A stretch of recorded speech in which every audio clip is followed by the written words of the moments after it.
할렐루야, 반갑습니다. 사랑합니다. 우리 옆 사람과 이렇게 인사하십시다. 우리 주님 부활하셨습니다. 할렐루야. 오늘은 이것을 내가 믿느냐, 이런 제목으로 말씀을 나누려고 합니다. 이것을 내가 믿느냐. 여러분에게 궁금해서 물어보는데, 요즘 사람들이 동물에 관심이 많은 것 같아요? 사람에게 관심이 많은 것 같아요? 동물에게 관심이 많은 것 같아. 왜 그래요? 사람에게 질려서 그래. 사람들을 믿지 못해서 그래요. 그뿐만 아니라 요즘 사람들은 자신들의 이야기를 사람들에게 알리는 것을 좋아하고 아주 그 일에 직심인 사람들이 있습니다. 점점 많아지는 것 같아요. 나 이렇게 먹고 산다. 나 여기 갔다 왔는데 참 좋다. 너도 가보라. 이거 재밌다. 너도 해봐라. 무관심한 세상이다 보니까 자기를 과시하고 관심 끌기로 자신을 드러내려 하는 것 같습니다. 문제는 정말 관심 있는 일에, 관심을 가져야 할 것에 무관심하다는 거예요. 우리가 알고 살아가는 이 세상 말고 영의 세계, 천상 세계에 대한 관심을 별로 사람들이 흥미로워하지 않는다는 거예요. 대중가요 이런 건 있죠. 천상에서 다시 만나면, 그대를 다시 만나면. 들어보셨어요? 못 들어보신 분들. 그런 노래가 있어. 천상재회라는 노래예요. 근데 여러분, 천상에서 만나려면 둘 다 예수 믿어야 돼요. 한쪽만 믿어서는 못 만나. 천상에서 그대를 만나면. 안 믿는데 뭘 만나. 이제 거기는 부동산 중개업자에게 물어서 가는 곳이 아니고 구글맵이나 카카오맵의 안내를 받아서 갈 수 있는 것도 아닙니다. 영원히 살아갈 천상의 세계, 그곳으로 가려면 부활 신앙이 있어야 돼요. 부활을 믿는 신앙, 부활하신 주님을 믿는 신앙, 부활의 능력을 믿는 신앙을 가져야 갈 수가 있습니다. 오늘 말씀에 있는 것처럼 나는 부활이요 생명이니 말씀하신 예수 그리스도를 믿어야 가는 곳이 천국이에요. 물론 거리적으로 떨어져 있는 이 지상세계와 다른 구별된 천상세계를 뜻하기도 하고, 이미 우리 안에 그리스도를 모심으로 마음 천국, 심령 천국을 또 이뤘으니 그 믿음 안에 이제 살아가게 되는 거죠. 예수님을 믿는 우리들이 보여야 할 당연한 반응이라고 한다면 예수님이 어떻게 사셨나, 그 일생에 대한 관심을 가져야 되는데, 정말 예수님의 일생에 대해 관심을 갖고 있는가? 프랑스의 작가 기드 모파상의 소설 여자의 일생이라고 하는 소설이 있습니다. 많이 알려졌죠? 이 소설은 여주인공 잔느라고 하는 여인의 파란만장한 삶을 아주 섬세하게 그려내고 있어서 많은 사람들에게 공감을 일으키기도 하고, 야, 그래 참 힘든 삶을 살아가는구나. 그걸 알고 보니까 그게 내 삶이란 말이에요. 우리 삶이란 말이에요. 이제 공감을 일으키는 거죠. 여자 일생만 그렇습니까? 남자 일생도 만만치가 않아요. 그래서 일본인 만화작가 니시 케이코가 쓴 남자의 일생이라고 하는 그런 순정 만화도 있습니다. 인생이 그만큼 다양하다는 뜻이죠. 그런데 예수님의 일생은 사람들의 일생과 비교할 수가 없을 정도로 정말 놀랍습니다. 놀라워요. 그것을 주요 사건 중심으로 간략하게 먼저 소개를 하면 이렇지요. 예수님의 탄생, 출생의 비밀이 있어요.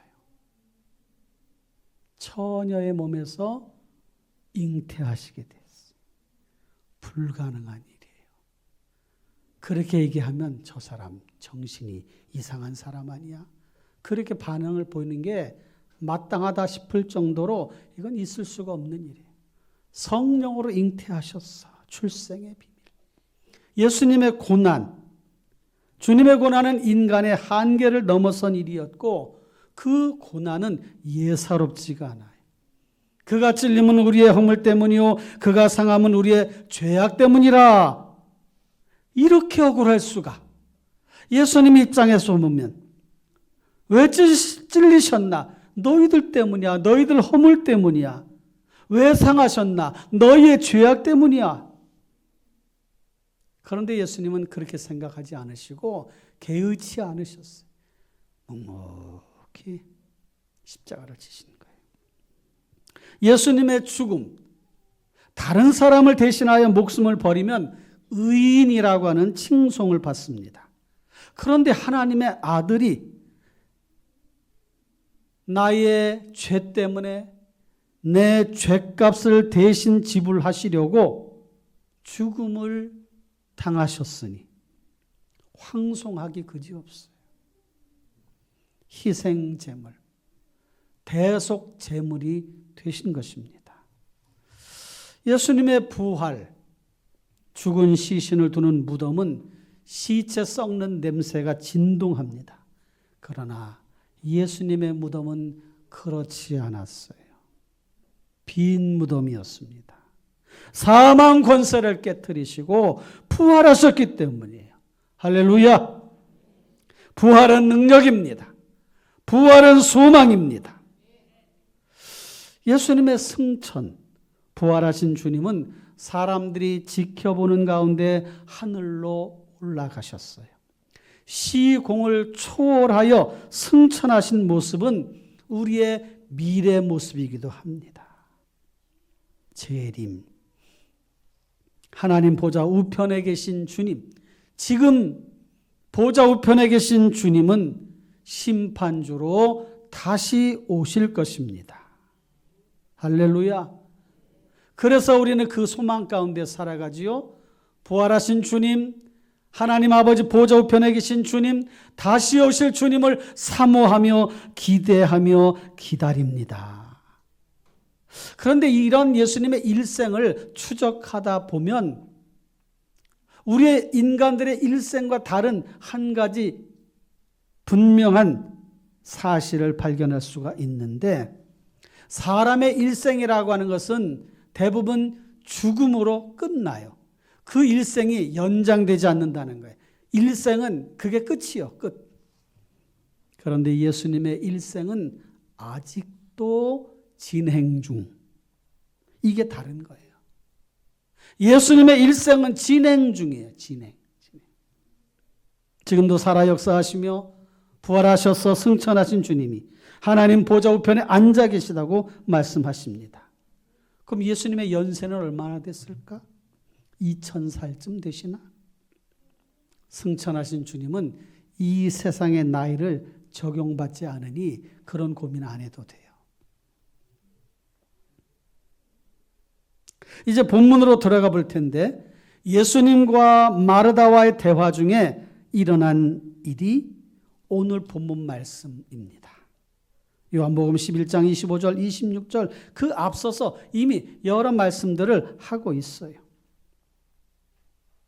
마르다에게 말씀을 하시면서 마르다에게 물으시는 거예요. 네가 이것을 믿느냐? 그런데 이 물음은 오늘 저와 여러분에게도 동일하게 물으시는 물음입니다. 이것을 내가 믿느냐? 이것을 내가 믿느냐? 이것을 내가 믿느냐? 뭘 믿으라고 하는 것인가? 무엇을 믿느냐고 물으시는 것인가? 세 가지를 말씀을 드릴 텐데, 첫째, 예수님이 부활이요 생명이심을 믿느냐는 물음이에요. 나는 부활이요 생명이니 이거 믿니? 그 말씀을 우리에게 하시는 것입니다. 마르다와 마리아는 자매간이고 오라버니가 나사로인데 이 나사로가 병들어 죽게 되었습니다. 예수님은 나사로가 병들었다는 소식을 듣고 이렇게 말씀하셔요. 이 병은, 나사로의 병은 죽을 병이 아니라 하나님의 영광을 위함이요 하나님의 아들이 이로 말미암아 영광을 받게 하려 함이라, 그렇게 말씀하셨어요. 죽을 병이 아니라 했는데 죽었어, 나사로가. 예수님께서 실수하셨나요? 살려내시든지 망신당하시든지 둘 중에 하나밖에 없어요. 마르다도 실망해서 요한복음 11장 21절에 보니까 주께서 여기 계셨더라면 내 오라버니가 죽지 아니하였겠나이다 라고 한탄하듯 말씀을 드립니다. 32절에 보니까 그 동생 마리아도 똑같이 말합니다. 주께서 여기 계셨더라면 내 오라버니가 죽지 아니하였겠나이다. 그러니까 예수님이 죽은 사람을 살리시는 그런 능력을 행하시는 분, 사망과 생명, 사망과 죽음, 이 모든 것들을 주관하신 분이라는 것에 대한 믿음이 없었다는 거예요. 우리 오라버니가 죽지 아니하고 병에 걸려서 신음하며 고통 중에 있으면 그래도 예수님이 병도 고치시고 귀신도 쫓아내고 하시니 살리실 수 있을 텐데 주님이 여기 계시지 않으니, 그렇게 생각하는 거예요. 그럼에도 마르다는 일말의 기대를 갖습니다. 22절에 보니까 다 같이 한번 읽어볼까요? 22절. 그러나 이제라도 주께서 무엇이든지 하나님께서 구하시는 것을 하나님이 주실 줄을 아나이다. 이제라도 무엇이든지 하나님께 구하시는 것을 하나님 주실 줄 아나이다. 그런데 예수님이 이렇게 말씀하셔요. 나사로가 다시 살아나리라. 나사로가 다시 살아나리라. 그러니까 마르다는 마지막 날 부활 때에는 다시 살아날 줄을 내가 믿나이다. 아니 지금 말고요. 부활 때는 살아나실 것을 내가 믿나이다. 이 말에는 이런 뜻이에요. 제가 알기로는 끝난 것 같은데요. 이제 다 틀렸어요. 어떤 방법도 쓸 수가 없고 소용이 없습니다. 그저 우리가 당한 슬픔을 좀 위로해 주세요. 이런 생각일지도 몰라요. 그때 주님이 하신 말씀이 이 말씀이에요. 나는 부활이요 생명이니. 이것을 내가 믿느냐? 그렇게 물으시는 거예요. 너는 끝났다고 하지만 아니다. 너는 부활은 딴 세상 이야기라고 하지만 아니다. 너는 다 틀렸다고 하지만 아니다. 너는 어떤 방법도 소용이 없다고 하지만 아니다. 아니야. 그 말씀을 이렇게 하시는 거예요. 나는 부활이요 생명이니. 이것을 내가 믿느냐.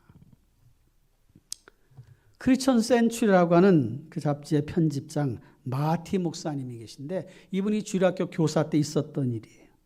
이 목사님의 교사 때 부활절 한 주 전에 아이들에게 상자 하나를 나눠주면서 여기에 생명을 하나씩 넣어가지고 와라 하고 숙제를 냈어요. 빈 상자를 나눠주며. 여러분들 뭘 담아오시겠어요? 이 선생님이 참 아이들을 힘들게 하네. 아니 거기다 생명을 담아오라면 뭘 담아가야 될까? 그래서 아이들이 고민하다가 어떤 아이는 나비를 담아오고 어떤 아이는 꽃을 담아왔어요. 그런데 스티브라고 하는 학생이 있는데 이 학생은 다른 아이들보다 좀 지능이 약간 떨어지는 그런 아이였습니다. 그런데 스티브는 뭘 담아왔니? 했더니 빈 상자를 가져온 거예요. 빈 상자. 선생님은 얘가 뭘 잘못 이해했구나라고 생각을 했는데 이 스티브가 아주 신나서 얘기를 합니다. 선생님, 이 상자는요 예수님의 무덤이에요. 예수님이 부활하셨기 때문에 상자가 비어있는 거예요. 놀랍지요? 이 아이가 가장 아주 정확한 분명한 숙제를 해왔던 거예요. 그래서 이 마티 선생님이 그래 스티브, 네가 제일 숙제를 잘해왔구나 하고 착 해줬단 말이에요. 그러면서 이 목사님 나중에 목사님이 돼서 많은 사람들에게 이야기를 해줍니다. 이 모든 것은 크리스찬들이 알아야 할 진리입니다. 할렐루야. 빈 상자, 빈 무덤을 연상케 하는 이 아이의 신앙이 얼마나 예쁘고 정확하고 확실합니까? 나는 부활이요 생명이니 예수님이 누구신지 그분의 정체성을 보여주는 거예요. 다시 살아나신 이 세상의 것들을 초월하시고 생명을 주관하시는 초월적인 분이심을 보여주시는 거예요. 하나님의 아들이심을 스스로 증명하신 겁니다. 실제로 예수님이 부활하심으로 나타내 보이시는 거예요. 사랑하는 성도 여러분, 주님은 부활이요 생명이십니다. 이것을 믿음으로 고백하시기를 축원합니다. 그러면 소망이 있어요. 기대할 수 있습니다. 능력의 주님을 바라보면 답이 보이는 거예요. 절망도 희망으로, 불가능도 가능함으로, 막힌 일도 풀려지는 역사가 나타나게 됩니다. 이것을 내가 믿느냐? 그걸 물으시는 거예요. 아멘. 믿습니다. 믿습니다. 믿습니다. 여러분, 그 부활의 믿음을 가지고 살아가는 우리의 삶이 어떠해야 될까를 한번 생각해 보시길 바라요. 예수님은 이 말씀을 하시고 무덤가로 가서 나사로가 거기에 시신을 둔 그 무덤에 가서 말씀하십니다. 나사로야 나오라. 그때 죽은 나사로가 배로 동인 채로 수의를 입은 채로 걸어 나오는 기적이 일어났습니다. 할렐루야. 이 예수님의 말씀에 권세가 있다는 것을 보여주시는 거예요. 두 번째, 이것을 내가 믿느냐라고 하는 물음은 주님을 믿는 자는 죽어도 살겠고 이것을 믿느냐는 것을 물으시는 것입니다. 죽어도 살겠고. 이게 무슨 뜻이에요? 죽어도 살겠고. 사람에게는 세 가지 죽음이 존재합니다. 육체의 죽음, 영의 죽음, 영원한 죽음.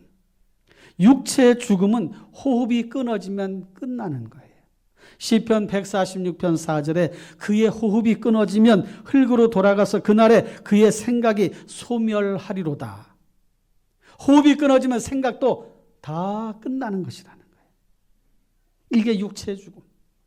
로마서 8장 11절 보니까 예수를 죽은 자 가운데서 살리신 이의 영이 너희 안에 거하시면 그리스도 예수를 죽은 자 가운데서 살리신 이가 너희 안에 거하시는 그의 영으로 말미암아 너희 죽을 몸도 살리시리라.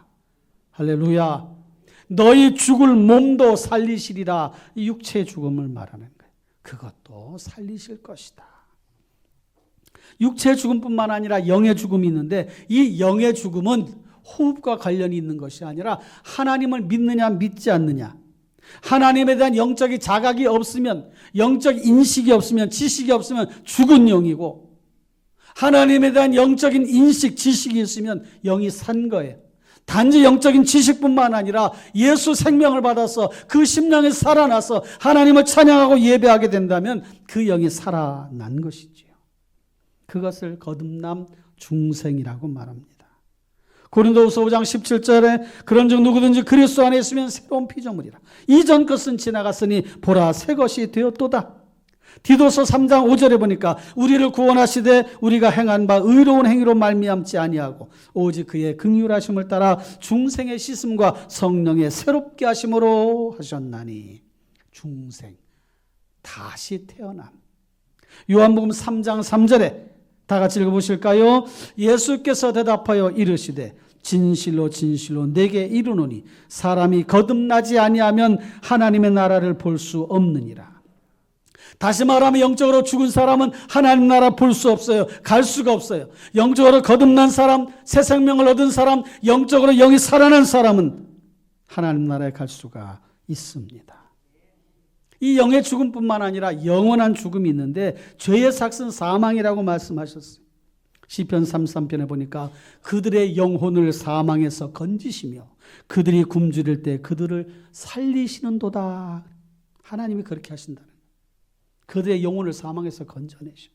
야고보서 5장 20절 보니까 너희가 알 것은 죄인을 미혹된 길에서 돌아서게 하는 자가 그의 영혼을 사망에서 구원할 것이며 허다한 죄를 덮을 것임이라. 그의 영혼을 사망에서 구원. 그래서 영원한 생명에 들어가게 하신다는 거예요. 그래서 여기서 말하는 죽어도 살겠고라고 하는 말씀은 비록 육체의 죽음을 맞이한다 할지라도 그는 영원히 살게 될 것이다 라는 그 말씀을 하시는데 이걸 믿느냐는 거예요. 여러분 믿으십니까? 죽어도 살겠고. 그런 믿음을 가지고 살아가면 죽음이 두렵지 않아요. 삶에 초월할 수 있어요. 초연할 수 있어. 여유를 갖게 되고 죽음을 초월했으니, 죽음을 극복했으니, 그 두려움을 이겨냈으니 오직 부활의 주 생명의 주님을 믿을 때 죽어도 사는 역사가 일어납니다. 할렐루야. 세 번째, 이것을 내가 믿느냐라고 하는 그 물음 속에는 살아서 믿는 자는 영원히 죽지 아니한다는 그것을 믿느냐는 물음이에요. 기독교는 부활의 종교요, 영생의 종교입니다. 살아서 나를 믿는다는 것은 여러분들처럼 생전에 예수님을 구주로 영접한 사람을 말해요. 살아서 나를 믿는 자, 예수 믿는 사람, 영접한 사람은 영원히 죽지 아니하리니 이것을 내가 믿느냐. 요한복음 5장 24절 다 같이 읽어볼까요? 시작. 내가 진실로 진실로 너에게 이르노니 내 말을 듣고 또 나 보내신 이를 믿는 자는 영생을 얻었고 심판에 이르지 아니하나니 사망에서 생명으로 옮겼느니라. 아멘. 사망에서 생명으로 옮겼다고 하는 요 말씀의 시제, 과거냐 현재냐 미래냐 했을 때에 현재 완료예요. 사망에서 생명으로 옮겼다. 이미 너희들은 사망에서 생명으로 옮겨졌어. 그 말이에요. 이 말씀을 신뢰하게 한 사건이 죽은 나사로의 부활입니다. 그리고 친히 십자가에 달리신 예수님께서 부활하신 사건이, 이것을 체험해야 삶이 변화됩니다. 부활하신 주님 확실하게 마음속에 믿을 때에 삶이 변화돼요. 나사로는 어땠나? 죽었다가 살아났잖아요. 내가 죽었다가 살아났는데 보니까 천국이 이렇고 지옥이 이렇고 그런 얘기 안 했어요. 요한복음 12장 2절에 보니까 이런 말씀이 있습니다. 거기서 예수를 위하여 잔치할 때 마르다는 일을 하고 나사로는 예수와 함께 앉은 자 중에 있더라. 예수와 함께 앉은 자 중에 있더라. 12장이니까 11장에 부활한 다음에 나사로가 다시 살아난 다음에 그런 일이 있었던 거예요. 예수와 함께 앉은 자가 누굽니까? 제자들이에요. 제자들의 반열에 함께 앉아있는 게 나사로가. 예수님의 제자의 위치. 뿐만 아니라 11절에 보니까 이런 말씀이 있어요. 나사로 때문에 많은 유대인이 가서 예수를 믿음이로라. 할렐루야. 죽은 나사로가 살아난 것을 사람들이 보았잖아요. 그러니까 예수님이 정말 죽은 나사로를 살리셨어. 이야, 할렐루야, 할렐루야, 할렐루야. 그리고 많은 유대인들이 예수님을 믿는 믿음으로 들어오게 됐다는 거예요. 그런데 반대하는 사람은 예수님을 죽이고자 할 때 나사로까지 함께 죽이려고 했습니다. 왜? 나사로가 증인이 되니까 나사로도 함께 죽이려고 했던 거예요. 그게 10절 말씀에 나와요. 사도 바울은 어떻습니까? 부활하신 주님을 만난 다음에 그의 삶이 180도 바뀌었어요. 180도. 내가 이것을 믿느냐? 믿는다면 변화. 믿는다면 영향력. 믿는다면 확신. 믿는다면 순교. 그 각오를 가지고 살아가게 됩니다. 이제 적용과 실천. 내가 이것을 믿느냐? 부활이요 생명이신 예수 그리스도를 믿습니다. 고백해야 돼요. 여러분, 부활은 추억이 아니에요. 아, 옛날에 그랬다가 아니라 실제야, 실제. 그리고 현실이에요. 지금도 살아 역사하십니다. 할렐루야. 죽어도 살겠고 이것을 믿습니다. 육체 죽음이 문제가 되지 않아. 죽음에 대해서 초월할 수가 있어. 그래서 죽음도 두려워하지 않고 어떤 삶을 살아갈 때 담대해질 수가 있는 거예요. 살아서 믿는 자는 영원히 죽지 않음을 믿습니다. 이렇게 고백해야 돼. 천국 가서 살 텐데. 만약에 여러분들이 모든 것이 잘 갖춰진 왕궁으로 이사를 간다고 생각해 보십시다. 그러면 우리가 지금 살아가는 그 삶에서 있는 것들은 다 놔두고 가도 돼. 왕궁에 가면 너무 좋은 것들이 많이 있고 우리가 살아가는 필요한 모든 것이 다 갖춰져 있는데 우리가 지금 살아가는 이곳에서 가져갈 거 뭐가 있겠어? 다 버리고 가야지. 버리고 가도 돼. 그러잖아요. 천국 갈 사람은 그런 거예요. 이 땅에 미련 두지 않고 이 땅에 있는 것 가져가려고 생각도 가져갈 수도 없지만 그런 믿음을 가지고 살아가는 거죠. 부활을 믿는 사람이라면 당연히 그럴 수가 있습니다. 나눠주고 베풀고 섬기고 사랑하고 품어주고 용서해주고 이해하고 참아내고. 할렐루야. 말씀을 맺겠습니다. 내가 이것을 믿느냐? 정말 중요한 질문이에요. 여러분에게 물으시는 거예요. 딴 얘기가 아니라 네가 이것을 믿느냐? 정말 아멘이십니까? 내가 이것을 믿느냐? 어떤 사람이 인생의 어떤 길을 가다가 길을 잃어버렸어. 길을 가는데 거기에 딱 죽은 사람이 있고 산 사람이 있어요. 길을 몰라서 그러는데 물어보려고 그러는데 누구에게 물어봐야 돼? 어떻게 그렇게 잘하셔? 죽은 사람에게 물어볼 수가 없어요. 죽어 있는데 뭘 물어봐? 대답이 없는데 살아있는 사람에게 물어보는 거예요. 우리의 인생길을 걸어갈 때 누구에게 물어봐야 됩니까? 생명의 주관자 다시 살아나신 예수 그리스도 그분께 물어야 되고 그분이 안내해 주는 길로 따라갈 때에 길이 보이는 거예요. 할렐루야. 부활하신 주님 이 믿음을 가지고 살아가시기를 축원합니다. 주님의 부활은 예수님의 신적 권위를 증명하신 것이고 부활을 믿으라. 부활하신 주님을 통해 영생을 얻게 된 것을 믿어라. 삶에서 부활의 능력을 의지하라. 부활의 증인으로 살아가라. 부활 소망으로 살아가라. 그 말씀을 주시는 거예요. 여러분 이지선 교수 아십니까? 이지선 교수. 음주운전 차량 때문에 7중 사고가 났는데 그 사고 난 차량 중에 이지선 양이 탄 차가 사고를 당한 거예요. 오빠가 운전하는 중에 음주운전 차량이 사고를 일으켰어. 그래서 자동차가 불에 탔어요. 거기서 전신 화상을 입었어요. 몇 번에 걸친 수술을 하고 재활 수술하고 고통 속에서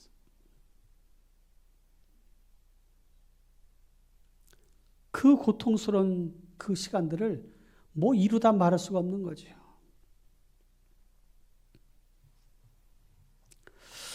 이제 더 이상 나빠질 수가 없을 것 같다라고 생각했을 때 인조 피부가 막 녹아내리는 거예요. 인조 피부로 다 이렇게 했는데 그게 녹아내려. 그래서 이제는 더 이상 가망이 없구나. 본인도 그렇게 생각을 했어요. 그러면서 막 엉엉 소리내요. 너무 속상해서 세상 무엇보다도 초라하고 작은 모습으로 십자가에 엎드려서 하나님 앞에 기도합니다. 그런데 그 가운데서 예수님이 이렇게 음성으로 주시는 거예요. 내가 다 알고 있다. 너의 고통을 다 알고 있어. 그런 확신이 들면서 그런 음성을 마음속에 들을 때에 힘이 나고 용기가 생겨서 이렇게 고백을 하는 거예요. 이 세상 어느 누구도 이길 수 없는 죽음을 이기신 예수님. 부활보다 더 큰 보상은 없습니다. 부활보다 더 큰 소망은 없습니다. 그것은 오늘도 행복합니다라고 하는 책에 그렇게 쓰여 있는 거예요. 이분이 세상을 밝게 만든 백인 중에 한 사람으로 선정이 됐습니다. 세상을 밝게 만든 백인 중에 이지선 지금 이제 교수가 되셨죠. 이게 부활의 능력을 믿는 사람들의 삶의 모습이에요. 사랑하는 성도 여러분, 부활신앙으로 살아갑시다. 어떤 절망과 고난과 고통 속에서도 꿋꿋하게 버텨가시면서 믿음으로 살아가시는 우리 모든 성도님 되시기를 주님의 이름으로 축원합니다. 기도하겠습니다.